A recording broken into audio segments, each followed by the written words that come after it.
अस्सलाम वालेकुम dear students. Class 10th हम पढ़ रहे हैं डेमोक्रेटिक पॉलिटिक्स का 7वां चैप्टर आउटकम्स ऑफ डेमोक्रेसी, जिसमें हमने अब तक पढ़ा कि दुनिया में बहुत सारी डेमोक्रेसीज़ हैं और बहुत सारे ऐसी हैं जहाँ पर डेमोक्रेसी जो है वो सक्सेसफुल है, और बहुत सारी ऐसी ममालिक भी हैं जहाँ पर डेमोक्रेसी जो है वो फेल है।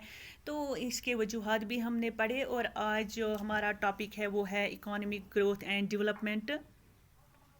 डेमोक्रेसी के बारे में हमने पढ़ा कि democracy is a good form of government, यानी हमने पढ़ा कि डेमोक्रेसी जो है वो बेहतरीन निज़ाम गवर्नमेंट है बनस्बत डिक्टेटरशिप और मोनार्क सिस्टम के।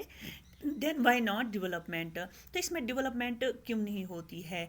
क्योंकि जब हम पिछले 50 साल पर नज़र डालते हैं 1950 से लेकर 2000 तक, तो हम देखते हैं कि डेमोक्रेसीज़ के बनस्बत जो डिक्टेटरशिप ममालिक हैं, डिक्टेटरशिप्स हैं, वहाँ पर जो इकोनॉमिक ग्रोथ है वो ज़्यादा रही।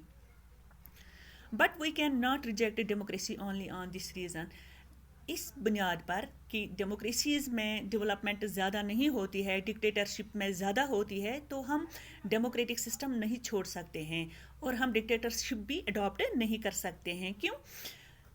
Because economic development depends on several factors. क्योंकि इकोनॉमिक डेवलपमेंट के लिए सिर्फ डेमोक्रेटिक होना ज़रूरी नहीं है, बल्कि उसके लिए और भी बहुत सारे फैक्टर्स ज़रूरी होते हैं, जैसा कि population size, global conditions, economic priorities adopted, यानी कि मुल्क में पॉपुलेशन कितनी है, क्योंकि पॉपुलेशन कितनी है और फिर रिसोर्सेज कितने हैं। अगर रिसोर्सेज कम है और पॉपुलेशन ज़्यादा है तो ओब्वियसली इकोनॉमिक ग्रोथ ज़्यादा नहीं होगी। इसी तरह से ग्लोबल कंडीशंस, यानी किस मुल्क की यानी दूसरे ममालिक के साथ ट्रेड रिलेशंस कैसे हैं, ये भी मैटर करता है। इकोनॉमिक प्रायोरिटीज़ अडॉप्टेड, किस मुल्क ने कौन से इकोनॉमिक पॉलिसीज़ अडॉप्ट की हैं, ये भी मैटर करता है।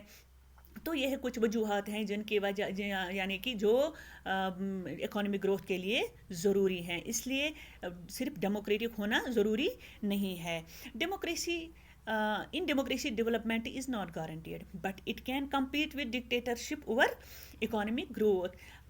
अगर डेमोक्रेसी में डेवलपमेंट गारंटीड नहीं है, यानी डेमोक्रेसी में हम कहते हैं कि डेवलपमेंट ज़्यादा नहीं होती है, लेकिन ऐसा भी नहीं है कि बिल्कुल मुल्क पीछे ही हो जाए, बल्कि ये डिक्टेटरशिप वाले ममालिक में अगर इकोनॉमिक ग्रोथ ज़्यादा होती है तो ये उनके साथ compete कर सकती है। जैसा कि economic growth in less developed countries is equal, यानी ममालिक जो हैं कुछ डेवलप्ड हैं, कुछ अंडर डेवलप्ड है यानी डेवलपिंग है, और कुछ जो है वो है लेस डेवलप्ड। तो और जो लेस डेवलप्ड कंट्रीज़ जो है दुनिया में, उनमें अगर हम देखेंगे वहाँ पर अगर हम मुवाजना करेंगे डेमोक्रेसीज़ और डिक्टेटरशिप का, तो वहाँ पर जो इकोनॉमिक पोजीशन है वो लगभग सेम है। तो ओवरऑल अगर हम देखेंगे तो democracy is not guaranteed economic growth, यानी डेमोक्रेसी में अगर हम देखेंगे तो हमें गारंटी नहीं है कि इकोनॉमिक ग्रोथ होगी। Democracy is not equal to economic growth, यानी डेमोक्रेसी में इकोनॉमिक ग्रोथ लाजमी नहीं है, ज़रूरी नहीं है कि हमें इकोनॉमिक ग्रोथ होगी। लेकिन इन डेमोक्रेसी अगर हम देखेंगे लेस इकोनॉमिक डिस्पैरिटीज़ हैं, यानी कि लोगों की जो माशी हालत है उसमें ज़्यादा तफावत नहीं है। जैसे कुछ लोग ज़्यादा अमीर होते हैं, ऐसी पॉलिसीज़ मुल्क में अडॉप्ट की जाते हैं, अमीर जो है अमीर तर होते जा रहे हैं और गरीब जो है वो गरीब तर होते जा रहे हैं। डेमोक्रेसीज़ में ऐसा नहीं होता है, जबकि बाकी जो फॉर्म्स ऑफ गवर्नमेंट है वहाँ पर ऐसा होता है कि अमीर अमीर तर होते हैं और गरीब गरीब तर होते हैं। और डेमोक्रेसीज़ में लोगों में जो इकोनॉमी जो लोगों की है, यानी लोगों की जो माशी हालत है उसमें ज़्यादा फ़र्क नहीं होता है, यकसा भी नहीं होता है, अमीर गरीब होता है लेकिन बहुत ज़्यादा फ़र्क नहीं होता है। तो ये था आज का टॉपिक। इंशाल्लाह अगले क्लास में दूसरा टॉपिक लेकर फिर से मिलेंगे, तब तक के लिए अल्लाह हाफ़िज़।